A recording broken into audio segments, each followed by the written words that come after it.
everything had to just kind of completely shut down. Absolutely everything changed. I'm used to doing things and going out and meeting people. All that got turned on its head.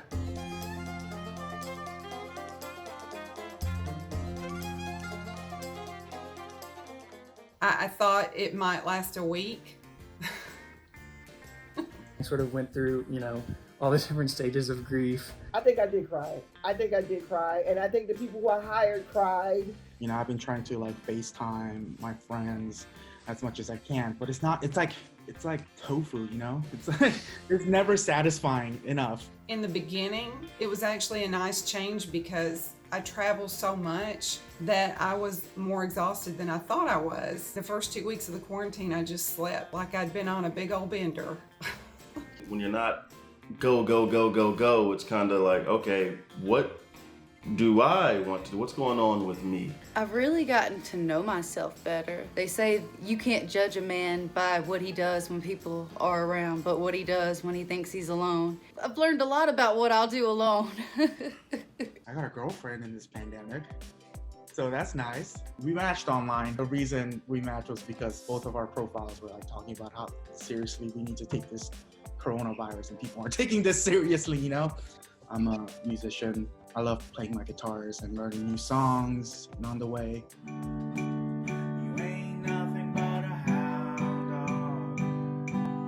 Fishing has always been nice because I live near a little pond. There's plenty of fish there, so fishing has been really fun. I picked up gardening. I feel like a lot of people picked up gardening through this pandemic because it's something that you could do at home, and just pick it up or like order online and have all the like soil or whatever delivered to you.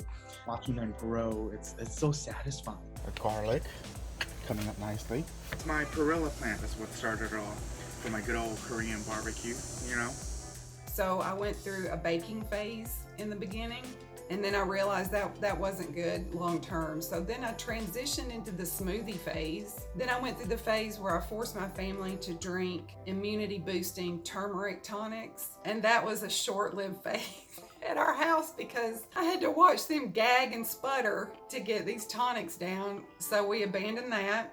Yoga is a passion of mine. I love yoga, and I've been able to practice it more now than ever because I'm not stuck in an airport somewhere. And then I discovered that I could get my yoga teacher training online, which is something that's never been offered before. My grandbaby came along, and my daughter, she's a nurse, so she was a frontline worker. So I had my grandson, all the time. And she was doing shift, like crazy shifts.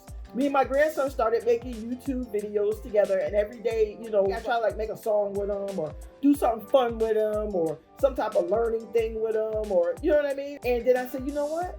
Let's get props. All right, let's settle this once and for all. Who do y'all think is better, Popeyes or Chick-fil-A?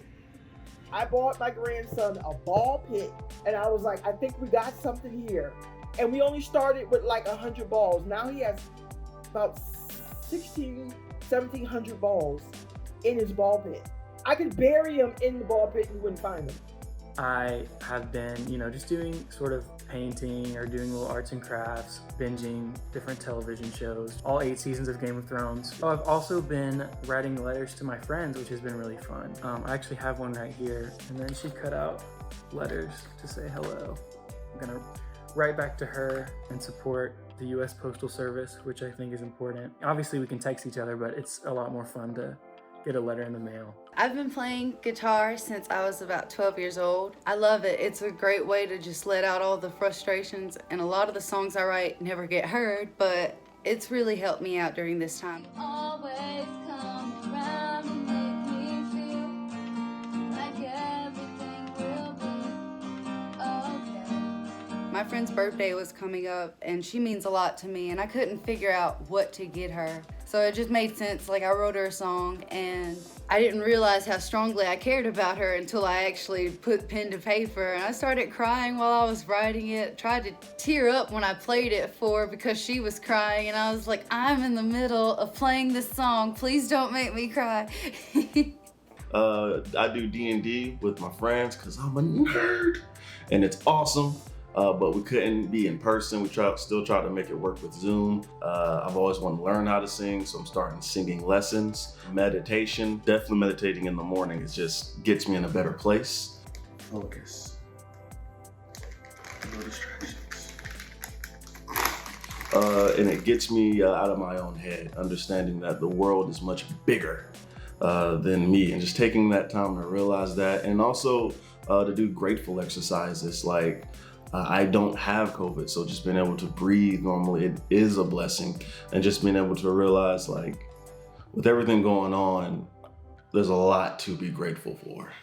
There really are a lot of silver linings, and I'm seeing a lot of people talk about that and what they're encouraged by. And it's really inspired me to listen to other people describe and share the good things that have come from this. See this as an opportunity. You could come out of this the same person you were, or you can come out of this with a new skill or knowing something that you didn't know before. If you are by yourself, I encourage people to get connected with, a positive influence. I do believe that we're going to be greater than what we were when we went into this.